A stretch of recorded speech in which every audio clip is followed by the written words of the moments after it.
Well,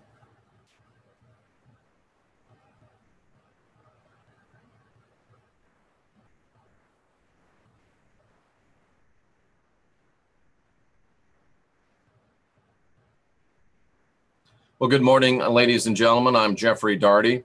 I'm your friendly neighborhood Christian whistleblower, bringing you the gospel truth and an Irma update. Again, I'm bringing you the gospel truth and an Irma update. Be chair, don't care. I want to give you an update. And again, I'm not sure why we don't hear this stuff, especially on our truth channels, but I do want to make you aware of the latest update that I am aware of. And I'm going to give it to you right now. I want you to take a look at this. And this is from the Miami Herald. So these are people that are obviously right in the way. So take a look at this information coming from the Miami Herald. And I'll try to make it a little bit bigger for you so you can see it more easily.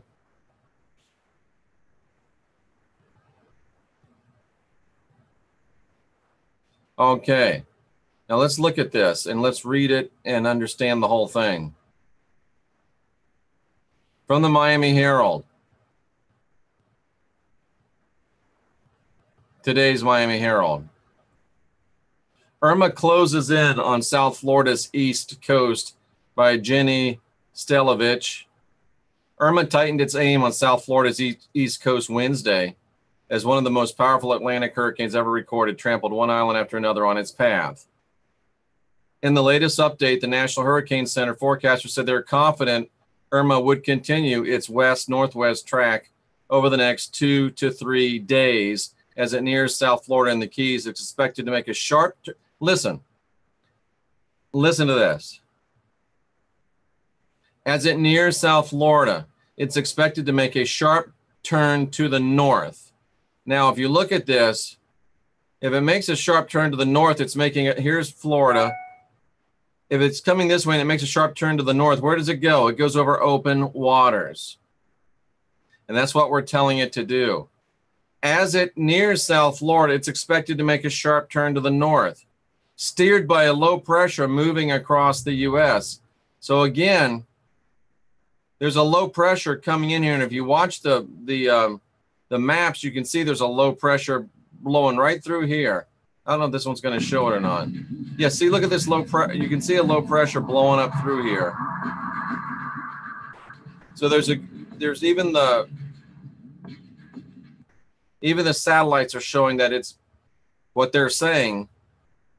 It is expected to make a sharp turn to the north by the weekend, steered by a low pressure trough moving across the U.S., but where and how fast remains unclear. So if where and how fast remains unclear, why can't we have a little bit of optimism, a little bit of hope, and why can't we have some positive intention go out to make it do what it very well may do? I don't care if it is HARP. I don't care if it is engineered. Do we believe that we have the power to do things as well? Do we believe that the Christ said that we can do things he did? He calmed storms and greater things. Pat Robertson moved a storm. Art Bell made it rain in Florida. We can do it if we believe we can do it. Now, I'm not saying don't prepare. I'm not saying it's not going to be a bad storm. I'm saying we have the potential to move it and to cause it to steer via this low pressure and to turn north by the weekend. How fast that turn remains unclear, leading South Florida to scramble in the face of an uncertain threat. If it's uncertain, why are we so certain that it's going to be the worst thing ever? Continue to watch this. Read this, folks. Understand this. And come on, man. Okay.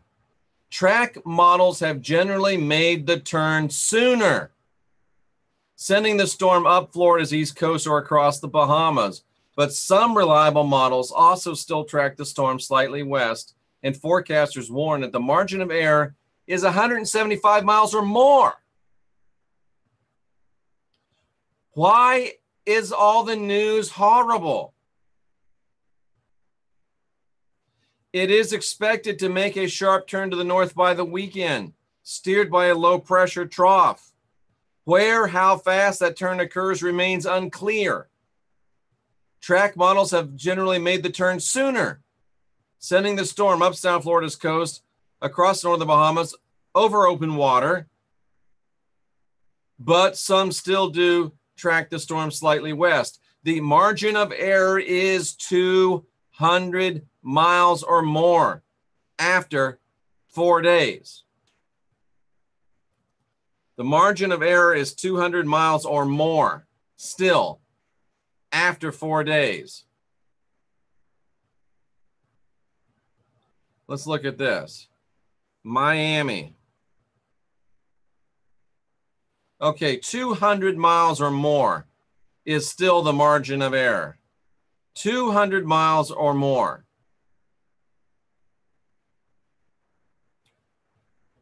Ten miles is this far, so 200 miles is about as far as this whole thing.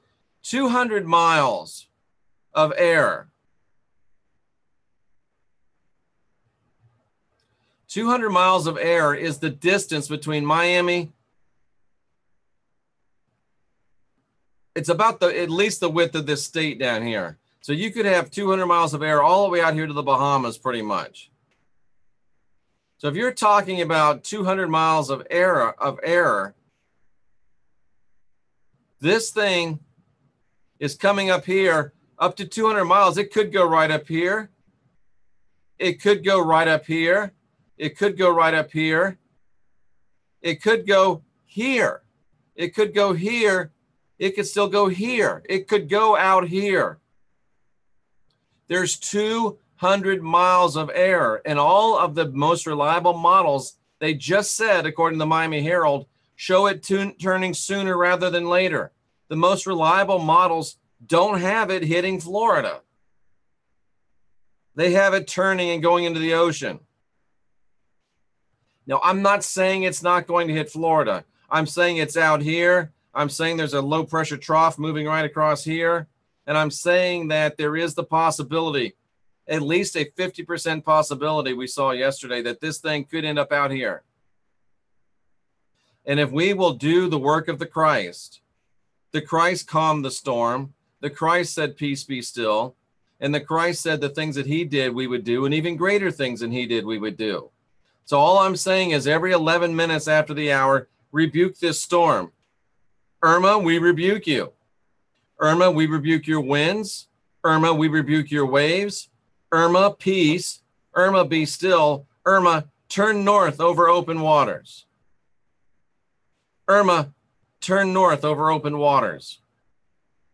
50% of the tracks say it's going to turn north over open waters. There's still a 200 mile, and it could go anywhere in here.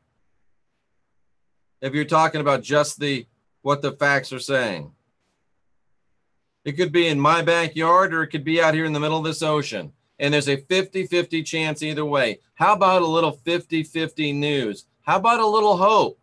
How about a little optimism? How about we generate a little bit of positivity and some good juju, take advantage of this low pressure trough coming across this way. And let's give this low pressure trough some power. We empower this low pressure trough. We are empowering this low pressure trough. Let's do that every 11 minutes after the hour as well.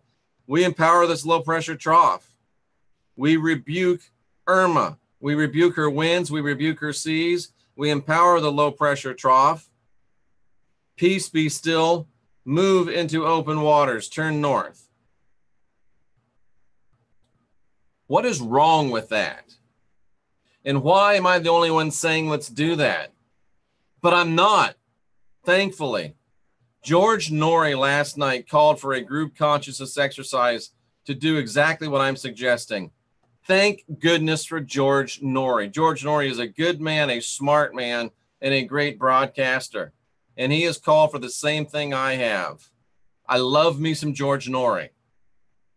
Enough with the doom and gloom. Prepare. Get ready. But don't give up hope. Do the work of the Christ. How about these people that are pushing the September 23, Revelation 12 rapture? Why don't they shut their yaps about that and start doing the work of the Christ and moving this hurricane? Shame on you, you whitewashed fences trying to make a buck, don't care about anything but scaring people. Let's have some positivity. Let's do this at 11 minutes after every hour. Give power to the low pressure trough moving across Florida. Rebuke the storm. There's still a 50-50 chance that it turns to the north. Let me show you one more time. Let me finish with this positivity because it is truth. The storm is out here somewhere now. 50% of the modeling shows it's going to go like this, or like this, or like this. 50% chance it's still going to end up out here. Why? Because there's a low pressure system. I feel like the weatherman flowing right across Florida like this. There's a low pressure system flowing right across Florida like that. So that low pressure system, at some point, they say is going to take the storm and push it to the north. Now, that might happen when it gets there, and it could do that. That might happen when it gets here, and it could do that. That might happen when it gets here, and it could do that. But the best models show and estimate that it's going to do probably this, or even this. So what's wrong with empowering this low-pressure system? What's wrong with doing the work of the Christ and saying, do this?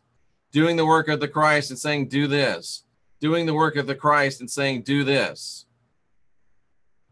It's time for some positivity. Leave the negativity to the fake news media. Leave the negativity to the mainstream media. I challenge you. I challenge me. I challenge L.A. Kukaracha, Lazy Marzulli, and the rest of the September 23 Revelation 12 Fear Brigade. Shut your yaps for a few days and do the work of the Christ. I better stop before I get upset with them. Do the work of the Christ. Christ stilled the storm. He said, we'll do what he did, and even greater things will he do. I believe that we can do the work of the Christ. Let's do the work of the Christ. Rebuke the storm at 11 minutes after every hour. Empower the low-pressure trough surging across Florida at 11 minutes after every hour. Be the change you want to be, like Rex says. Be the change you want to be. Be the change you want to be. Be the Christ in this world. Do the works of the Christ if you claim to know the Christ.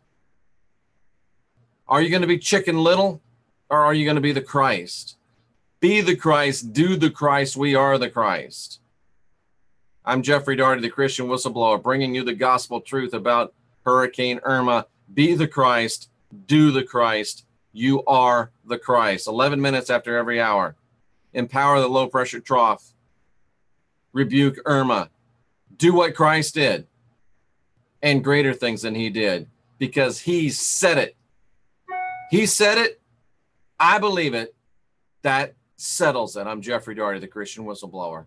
See ya in spirit, 11 minutes after every hour.